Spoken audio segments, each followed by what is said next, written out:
दोस्तों, भारत अभी आर्थिक मंदी में आ चुका है या फिर कहें कि आने वाला है।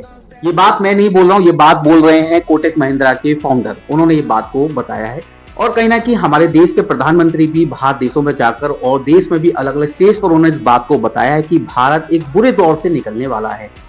तो फिर इस बात को समझना होगा कि अभी 2 महीने पहले ही तो मीडिया के माध्यम से या फिर किसी भी सिस्टम के माध्यम से हम बातों को जब सुनते थे तो देखते थे कि हमारे देश की जो जीडीपी इन्फ्लेशन बहुत अच्छी लेवल पर काम कर रही है। लेकिन 1.5 महीने 2 महीने में ऐसा क्या हुआ कि देश की जो आर्थिक नीति है वो बर्बाद होने की कगार पर आ गई है।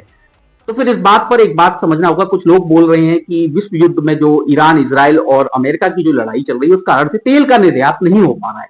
ठीक है, इस बात को हम समझ सकते हैं कि इससे कुछ प्रभाव पड़ा होगा, क्योंकि लेकिन हमारा देश तो सही हाथों में था। हमारा देश एक ऐसे मजबूत हाथों में था जिससे आर्थिक नीति पर किसी तरीके का प्रभाव नहीं पड़ना था। और हमारा देश विश्व युद्ध की जो लड़ाई उसमें डायरेक्ट शामिल भी नहीं था।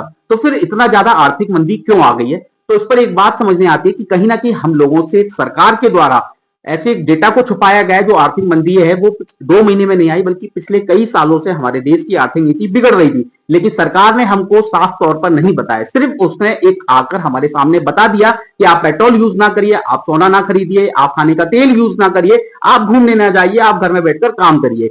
लेकिन क्या ये एक सॉल्यूशन है? क्या देश के सत्ता में जो बड़े लोग हैं उन्होंने बैठकर क्या सॉल्यूशन दिया, या उन्होंने बताया कि वो इस चीज पर कैसे बहस कर रहे हैं, किस तरीके से विचार कर रहे हैं और इससे देश को कैसे निकालेंगे? लेकिन मुझे लगता है कि शायद इस चीज पर उन लोगों ने एक भी बार नहीं प्रेस कॉन्फ्रेंस करके जनता को बताया है।